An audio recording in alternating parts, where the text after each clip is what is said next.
Very good morning, सत श्रीकाल। आज हम लोग नया सब्जेक्ट स्टार्ट करेंगे, that is Indian partnership act 1932। Partnership act क्योंकि हमने कॉन्ट्रैक्ट एक्ट को ऑलमोस्ट कंप्लीट कर लिया है, तो इसके बाद आज जो शुरू करेंगे वो पार्टनरशिप एक्ट होगा। इसके बाद हम लोग सोका कंप्लीट करेंगे, sales of good act. Partnership act की रिगार्डिंग बात करें तो जो पार्टनरशिप एक्ट है, एक्चुअल में जब कॉन्ट्रैक्ट एक्ट हमारा बना था उसमें चैप्टर जो 11 है वहां पर प्रोविजन ऑलरेडी थी पार्टनरशिप के रिगार्डिंग, लेकिन वहां पे हमने वो सेक्शंस रिपील कर दिए, चैप्टर रिपील करके हमने एक स्पेशल जो है एक्ट बना दिया, इंडियन पार्टनरशिप एक्ट 1932 के रिगार्डिंग। अब इंपॉर्टेंट खासियत बात यह है कि ये जो पार्टनरशिप एक्ट है ये still it is not an exhaustive act.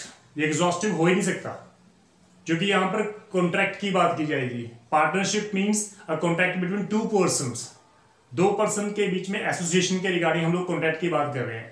तो कॉन्ट्रैक्ट के बारे में बात करेंगे, जो कॉन्ट्रैक्ट के रूल्स एंड रेगुलेशन है वो हमारे कॉन्ट्रैक्ट एक्ट में दिए गए हैं। इसलिए लॉ कहता है कि जो पार्टनरशिप एक्ट है वो हमारा एग्जॉस्टिव एक्ट नहीं है। ठीक है जी। जो इंडियन पार्टनरशिप एक्ट 1932 के रिगार्डिंग हम बात कर रहे हैं, ये जो बेसिकली आज हम लोग सिर्फ डिस्कस करेंगे अप टू सेक्शन 5 तक। जो डायरेक्ट लैंग्वेज है सिर्फ आज उसी को आज हम लोग डिस्कस करेंगे। उसके बाद हम लोग essential of the partnership act के रिगार्डिंग उसके केस लॉ करेंगे। आज जो है वो हमारा ये जो सेक्शन है हमारा वो सिर्फ अप टू सेक्शन 5 तक होगा। तो इसके रिगार्डिंग सिर्फ डायरेक्ट की लैंग्वेज को ही मैं आपको इंटरप्रेट करके बताऊंगा, इसके अलावा ज़्यादा इंपॉर्टेंट कुछ नहीं है अप टू सेक्शन 5 के रिगार्डिंग। तो प्लीज सेक्शन जो 1 है हमारा क्या कह रहा है कि ये जो सेक्शन है पूरा, ये जो पूरा एक्ट है, the act mean the Indian partnership act, it is called the Indian Partnership Act 1932 and it extends to the whole of India except the Jammu and Kashmir. As for the direct language concerned, it is in there कि यहाँ पर पूरे India में वो लागू होगा, लेकिन जम्मू कश्मीर को छोड़ के। जो 1932 का जो एक्ट था हमारा इंडियन पार्टनरशिप एक्ट, ये जो बेसिकली केम इनटू फोर्स हुआ था, it came into force on 1 अक्टूबर 1932 के रिगार्डिंग। लेकिन सेक्शन 69 जो रिगार्डिंग हम बात कर रहे हैं, जो सेक्शन 69 जो इंडियन पार्टनरशिप एक्ट है वो हमारा एक सेक्शन है जो 1 अक्टूबर 1933 को इन्फोर्स हुआ। बाकी पूरा एक्ट जो था वो 1 अक्टूबर 1932 में केम इनटू फोर्स हो गया था, लेकिन एक सेक्शन 69 जिसको बाद में इंसर्ट किया गया, उसके बाद में जो है वो सेक्शन था वो उसको 1 अक्टूबर 1933 में उसको इन्फोर्स करवाया गया था। ठीक है जी।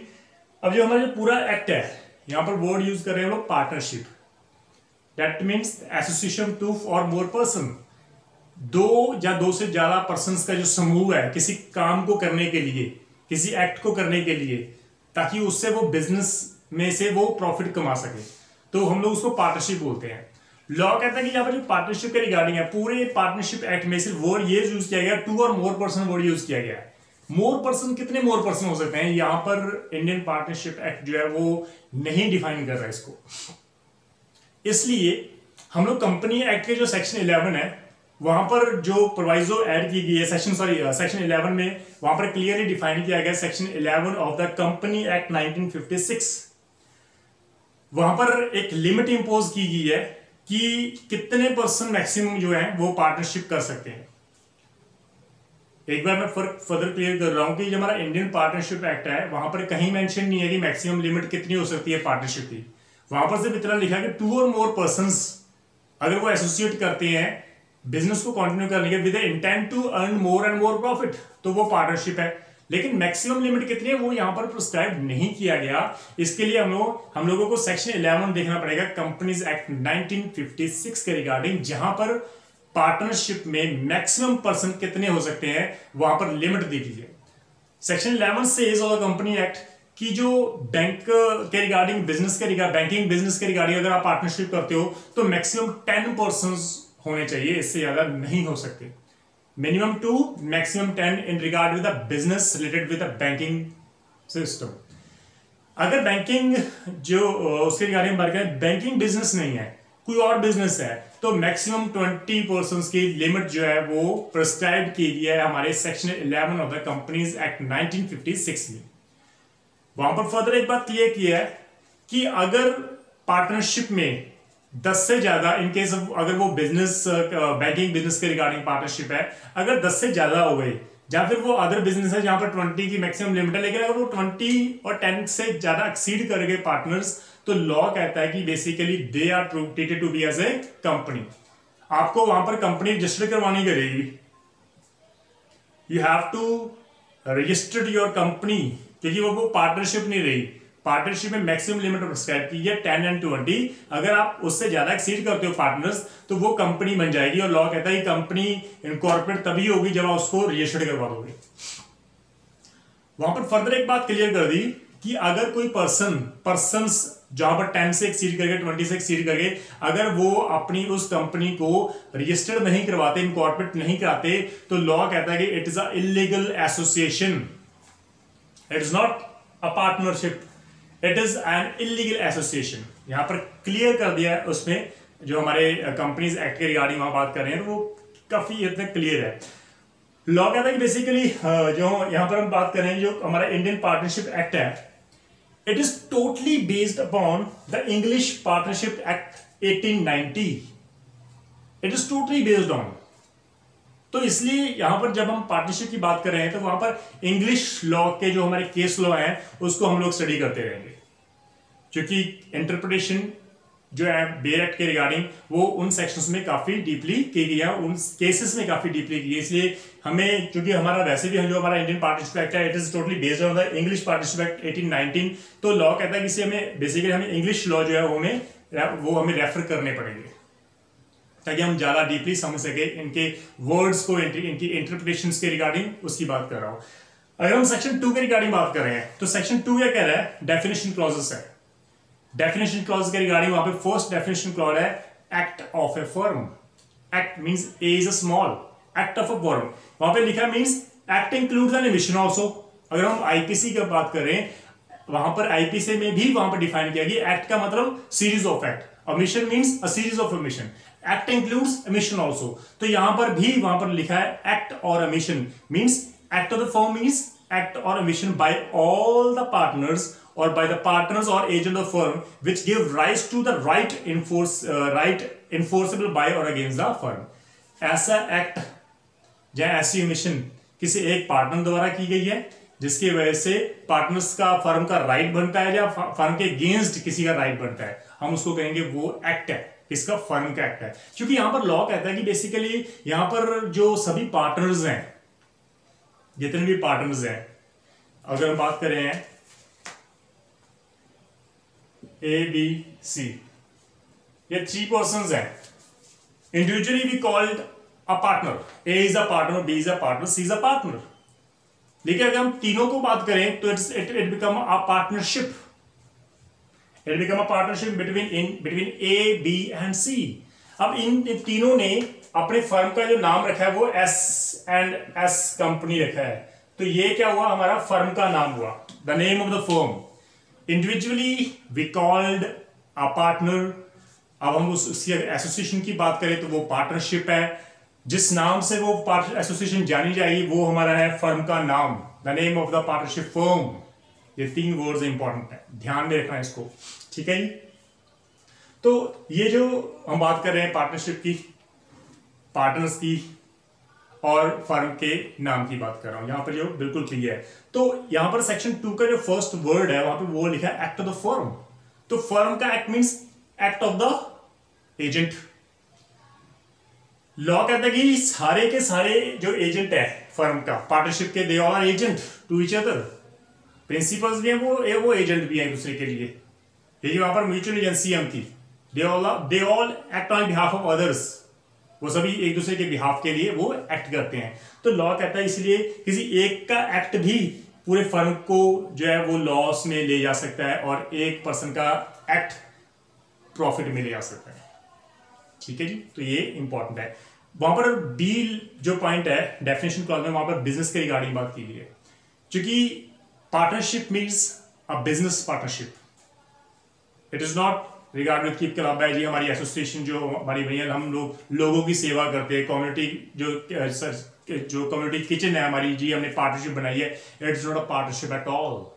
Partnership means with intent to earn more and more profit. It is a business which is developed with an intention to earn more and more profit. This is called a partnership. तो business means every trade, चाहे वो occupation है चाहे वो profession है, तो वो क्या है, हमारा बिजनेस है। अगर इस चैनल को मैं अकेला चला रहा हूं but I have no intention to earn money, क्योंकि ये मैं कम्युनिटी की सेवा के लिए कर रहा हूं, तो दैट मीन्स इस चैनल का मैं सोल पर्सन हूं, I am a sole member of this channel. Law कहता है कि जो इंपॉर्टेंट है, अगर सपोज इस चैनल में मैं 3-4 पर्सन और ऐड कर लूं जो आपको टीच कराएंगे, और आप जो है वो ऑनलाइन पेमेंट कर रहे हो, ऑनलाइन जो मैं आपको वीडियो दे रहा हूं, तो जो हमारा दूसरे पार्टनर्स का है, हमारा जो पार्टनरशिप, वो पार्टनरशिप हो जाएगी, क्योंकि बेसिकली हमारा मोटिव क्या है, अर्न करना, प्रॉफिट। आपके थ्रू हम लोग अर्न कर रहे हैं, तो ये तो हमारा बिजनेस है, ठीक है। तो वो कोई प्रोफेशन भी हो सकता है, वो टीचिंग लाइन में प्रोफेशन होता है, वो उसमें भी हम लोग 3-4 पार्टनर इकट्ठे होकर हम लोग एक इंस्टीट्यूशन खोल सकते हैं with intent to earn more, क्योंकि उनकी बेसिकली इंटेंशन तो प्रॉफिट की होती है ना, पैसा कमाने की होती है, इसलिए वो आपको बढ़ाते हैं। वो कम्युनिटी सर्विस नहीं कर रहे, या बेसिकली अर्निंग वो बिजनेस के लिए वो कर रहे हैं। तो लॉ कहता है कि बेसिकली वो प्रोफेशन भी हो सकता है, प्रोफेशन में भी आप पार्टनरशिप कर सकते हो, कोई बिजनेस, कोई ट्रेड, कोई ऑक्यूपेशन, वो बिजनेस है हमारा। थर्ड जो पॉइंट है वो हमारा थर्ड पार्टी लिखा है, सॉरी प्रिस्क्राइब्ड। प्रिस्क्राइब्ड का मतलब क्या है, ऐसा कोई वर्ड जिसको इस एक्ट में डिफाइन किया गया है वो प्रिस्क्राइब्ड है जी। वहां पे लिखा prescribed by rules made under this act, किसी भी चीज को जिसको हमने डिफाइन किया है इस एक्ट में वो प्रिस्क्राइब्ड है, इस एक्ट में जो लिखा है वो प्रिस्क्राइब्ड है। Fourth point, third party. अब पार्टनरशिप है, पार्टनरशिप जो है, पार्टनर्स वो किसी से तो वो कॉन्ट्रैक्ट करेंगे ना, क्योंकि पार्टनरशिप कॉन्ट्रैक्ट होगा तभी तो आप बिजनेस चलाओगे। आपको इंपोर्ट करना है, आपको परचेज करना है, आपको सेल करना है, तो थर्ड पार्टी के साथ तो डेफिनेटली आपका कॉन्ट्रैक्ट होगा ही होगा पार्टनर का। तो this is the third party, means other than partners. Third party means any person who is not a partner in the firm, हम उसको थर्ड पार्टी बोलेंगे। एंड एट द एंड जो last है वहां वर्ड लिखा है expression used but not defined in this act. ऐसा कोई वर्ड जिसको इस एक्ट में यूज तो किया गया लेकिन उसको डिफाइन नहीं किया गया। मैंने आपको पहले बोला कि जो हमारा इंडियन पार्टनरशिप एक्ट है वो एग्जॉस्टिव नहीं है। अगर वो एग्जॉस्टिव नहीं है, क्योंकि यहां पर हमने एक्सेप्टेंस की प्रोविजन नहीं रखी, कंसिडरेशन की प्रोविजंस नहीं रखी हमने, ठीक है जी, तो ये काफी इंपॉर्टेंट है। अब वो जो हमारा पार्टनरशिप का जो ऑब्जेक्ट है, क्या वो लीगल है या नहीं है, ये सारी प्रोविजन जो हमारी इंडियन कॉन्ट्रैक्ट एक्ट में मेंशन की गई है। This is the reason that we call that the Indian Partnership Act is not an exhaustive act. And due to this reason, this E definition clause, वहाँ पे वो लिखा है expression used but not defined in this act are defined in the Indian Contract Act, वहाँ पर define किए गए हैं, shall have the same meaning assigned to that in that act. तो हम लोग वो same meaning ही लेंगे Partnership Act में भी जो actual में Indian Contract Act में define किए गए हैं। This is section 2. हम लोग सेक्शन 3 की बात करें, काफी इंपॉर्टेंट है section 3 pre point of view. वहां पे लिखा है the unrepealed provisions of the Indian contract act 1872 save in so far as they are inconsistent with the expression provision this act shall continue to apply to the firm. Law कहता है ऐसी provisions जो अनरिपील्ड है, जिसको हमने repeal नहीं किया Indian contract act में, क्योंकि हमने क्या किया, चैप्टर 11 को रिपील करके यहाँ पर हमने एक सेपरेट एक्ट बना दिया इंडियन पार्टनरशिप एक्ट। ऐसे कई प्रोविजन जो आज भी हमने रिपील नहीं की इंडियन कॉन्ट्रैक्ट में वहां पर एग्जिस्ट है। पार्टनरशिप की हम बात कर रहे हैं, वो कैसे मेड आउट होती है, कॉन्ट्रैक्ट कैसे मेड आउट होता है, वो रूल्स तो हमारे इंडियन कॉन्ट्रैक्ट एक्ट के रिगार्डिंग होंगे। तो लॉ कहता है कि दो unrepealed provisions in the Indian contract act save in so far as they inconsistent with this act. हम लोग यहां पर क्लियर हैं कि जो हमारे इंडियन कॉन्ट्रैक्ट एक्ट के जो प्रोविजंस हैं, अगर वो हमारे इंडियन पार्टनरशिप एक्ट के इनकंसिस्टेंट नहीं है, अगेंस्ट नहीं है, तो डेफिनेटली हम इंडियन पार्टनरशिप एक्ट के जो उस प्रोविजंस को फॉलो करेंगे। लेकिन ऐसी प्रोविजन जो हमारी इंडियन पार्टनरशिप एक्ट में डिफाइन की गई है और कॉन्ट्रैक्ट एक्ट में भी डिफाइन की गई है, लेकिन they are inconsistent with each other, तो हम लोग यहां पर इंपॉर्टेंट है किसको मानेंगे, इंडियन पार्टनरशिप एक्ट में जो दी गई प्रोविजन है उसी को मानेंगे। तो this section is very clear कि ऐसी प्रोविजन जो इंडियन कॉन्ट्रैक्ट एक्ट में है जो हमारे इंडियन पार्टनरशिप एक्ट को इनकंसिस्टेंट नहीं है, उसके अगेंस्ट नहीं है, तो डेफिनेटली हम उसको इज्जत भी देंगे, हम उसको फॉलो भी करेंगे, उसको मानेंगे भी। तो this is section 3। At the end section 4 की बात कर रहे हैं, वो नेचर ऑफ पार्टनरशिप के रिगार्डिंग बात कर रहे हैं। नेचर ऑफ पार्टनरशिप क्या है basically? This section is one of the most important section, क्योंकि सेक्शन 6 भी काफी इंपॉर्टेंट है, जहां पर डिटर्मिनेशन किया है यहाँ भी पार्टनरशिप एक्चुअल में पार्टनरशिप कैसे हम लोग डिटरमाइन करते हैं कि एक्चुअल में इन दोनों में पार्टनरशिप है या नहीं है। Section 4 is a definition clause, वहां पे पार्टनरशिप को डिफाइन किया गया, पार्टनर को डिफाइन किया, फर्म को डिफाइन किया है। जैसे मैंने आपको पहले बोल दिया कि basically A B C individually they call a partner, अगर उसको हम लोग एसोसिएट कर दें तो वो पार्टनरशिप फर्म है। अगर उसका नाम रख दिया हमने एसएनएस कंपनी, तो this is called a partnership firms name. This is section 4। Partnership means the relationship between the persons who have agreed to share the profit of a business carried by all or any of them acting for all। अब ये section काफी clear है। वो कह रहा है कि यहां पर पहले तो हमें कम से कम 2% चाहिए, 2% आर रिक्वायर्ड। 2% में पार्टनरशिप हो सकती है। मैक्सिमम मैंने आपको बता दिया कि वो 10 हो सकते हैं इन case of banking business, 20 in case of other business. ठीक है जी। अब यहां पर एसोसिएशन है हमारी, वहां पे वो लिखा है between persons who have agreed to share profit। अब 2 या 2 से पर्सन जो है वो उन्होंने एग्री किया कि हम लोग एक एक्टिविटी कंटिन्यू करेंगे, बिजनेस कंटिन्यू करेंगे with intention to share a profit. Earn करेंगे, हम लोग शेयर करेंगे प्रॉफिट। अब वो बिजनेस जो है वो कैरिड बाय ऑल होगा या any of them acting for all होगा। अब ए बी सी 3 पार्टनर है, इनका इंटेंशन है ये कंपनी को जो है बेसिकली उसको चलाना और प्रॉफिट कमाना। अब ए जो है वो सभी के बिहाफ पे एक्ट कर सकता है। बीसी हो गए, ठीक है आप बैठ जाओ, मैं अकेला काफी हूं, मैं अकेला ही काम कर लूंगा और जो प्रॉफिट होगा हम लोग तीनों बांटेंगे। ए इज एक्टिंग फॉर ऑल, या फिर ए बी सी सभी एक्ट कर रहे हैं एक दूसरे के लिए, बिजनेस के लिए। तो इसलिए यहां पर क्लियर है कि कैरिड ऑन बाय ऑल, सभी काम कर रहे हैं। और any of them acting for all, या एक भी काम कर सकता है, सभी के लिए कर सकता है। तो ये भी इंपॉर्टेंट है। वहां पर वो जो further second paragraph of section 4 है, वहां पर क्लियर किया है persons who have entered into partnership, 2 या 2 से ज्यादा पर्सन अगर वो पार्टनरशिप में वो एग्री करते हैं, कॉन्ट्रैक्ट होता है हमारा विद अनदर पर्सन, तो हम लोग इंडिविजुअली उसको पार्टनर बोलते हैं। A is a partner, B is a partner, C is a partner. Collectively हम उसको फर्म बोलते हैं।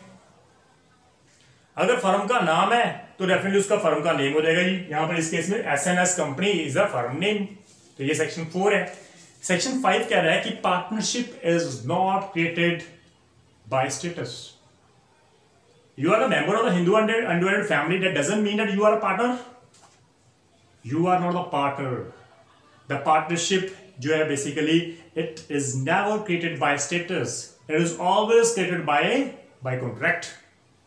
If 2 or more persons they made a contract with each other to carry on the business with intent to earn more and more profit, then we can say that they are partners। Being a member of the Hindu undivided family, we cannot say that there is a partnership under the Hindu undivided family। तो यहां पर बिल्कुल clear है हमारा section 5। वो कह रहा है कि basically the relation of partnership arises from the contract between 2 और more persons and not from the status. दोनों पर्सन का स्टेटस क्या है? As they all are the members of the Hindu undivided family, ये उनका स्टेटस है। They are not a partner, they are a member of the Hindu undivided family, they are not a partner। but law कहता है कि 2 persons agree करते हैं किसी act को कंटिन्यू करने के लिए ताकि उस एक्टिविटी को चला सके, वो बिजनेस है, ऑक्यूपेशन है, ट्रेड है, प्रोफेशन है, ताकि वहां से वो प्रॉफिट अर्न कर सके और डिस्ट्रीब्यूट कर सके अपने आप में, उनकी लायबिलिटीज उठा सके, तो उसको हम लोग पार्टनरशिप बोलते हैं। तो second paragraph section 5 is further it gives you a clear picture that in particular the member of the Hindu undivided family carrying on a family business। a family business है, नंबर ऑफ पर्संस है, हम लोग बोलते हैं हाँ जी उनका family business है। अब फैमिली बिजनेस है दैट डजंट मीन कि हाँ भी वो उनके जो मेंबर्स हैं they are partner, they are not a partner, they are not a partner under the partnership act. Although हम लोग लेमैन लैंग्वेज में कह सकते हैं यहाँ भी ये जो पार्टनर है basically they are the members of that family, इसलिए हम लोग कह रहे हैं। But actually in the law sense they are not a partner under the partnership act। तो वहां पर क्लियर है that the member of the Hindu under family carrying on a family business as such, or a Burmese Buddhist husband wife carrying on a business as such, they are not members. They are not members. They are not a partners in the business. They are not a partner. Even the husband and wife, if they carry on a family business, that means they are not a partners. वो partner हो ही नहीं सकते. अब इसका मतलब मैं ये नहीं कह रहा कि हस्बैंड और वाइफ जो पार्टनरशिप कर ही नहीं सकते, मैं ये तो कह रही हूँ. मैं तो ये कह रहा हूँ कि अगर हस्बैंड एंड वाइफ जो बिजनेस कर रहे हैं और फैमिली बिजनेस कर रहे हैं तो वो पार्टनर्स नहीं है. लेकिन अगर इंडिविजुअली वाइफ अपना पैसा इन्वेस्ट कर रही है, हस्बैंड अपना पैसा इन्वेस्ट कर रहा है, एंड दे एग्रीड कि हम लोग एक नया बिजनेस स्टार्ट करेंगे और जो उसका प्रॉफिट होगा हम लोग 50-50 में या 60-40 में हम लोग डिस्ट्रीब्यूट करेंगे, और लायबिलिटीज जो हमारी वो भी 60-40 में ही हम लोग लेंगे, तो इट बिकम अ पार्टनरशिप. और उसमें हस्बैंड और वाइफ दे आर पार्टनर्स. ठीक है जी. ये हमारा सेक्शन जो है हमारा 5 है. तो प्लीज आज हम लोग सेक्शन 5 तक हम लोग डिस्कस करेंगे, क्योंकि बेयरक्ट लैंग्वेज को समझना इज मोस्ट इंपॉर्टेंट. वो पर्सन जो जुडिशरी की प्रिपरेशन कर रहे हैं उनके लिए इंटरप्रिटेशन को समझना काफ़ी इंपॉर्टेंट होता है. इसलिए मैं ज़्यादा फोकस अपने स्टूडेंट्स के लिए बेयरक्ट लैंग्वेज पे ज़्यादातर करता हूँ. इसको आप समझना आपको सेक्शन 5 तक कि क्यों वो बेसिकली स्टेटस के अकॉर्डिंग हम लोग पार्टनरशिप नहीं करते. पार्टनर बेसिकली वो कॉन्ट्रैक्ट से ही बिल्डअप होती है, उसी से हम लोग कहते हैं कि वो कॉन्ट्रैक्ट जो है वो बेसिकली कॉन्ट्रैक्ट से पार्टनरशिप निकलती है, वो स्टेटस से नहीं निकलती. Section 5 is it gives a clear cut pictures. तो in case of any problem, in case of any doubt, please discuss कर लेना, आप कमेंट कर देना, मैं आपका रिप्लाई कर दूंगा sure. And please keep watching and sharing the channel with your friends. And नए फ्रेंड्स जो देख रहे हैं प्लीज सब्सक्राइब माई चैनल्स और please press the bell button. Number of persons जितने ऐड होंगे उतने काफ़ी लोगों को हेल्प मिलेगी इस चैनल को आगे लेके जाने के लिए. और हमारा क्योंकि पर्पज सिर्फ इतना सा है कि हम लोग सिर्फ कम्युनिटी सर्विस कर रहे हैं, आप भी कर रहे हो शेयर करके. इट्स नॉट अबाउट मी, मैं आपको टीच कर रहा हूँ, मैं कम्युनिटी सर्विस कर रहा हूँ. It is about you also. अगर आप शेयर करो तो आप भी कम्युनिटी सर्विस कर रहे हैं, किसी को बेनिफिट हो रहा है तो इससे बड़ी खुशी नहीं होती किसी के लिए. तो थैंक यू सो मच. सत श्री अकाल.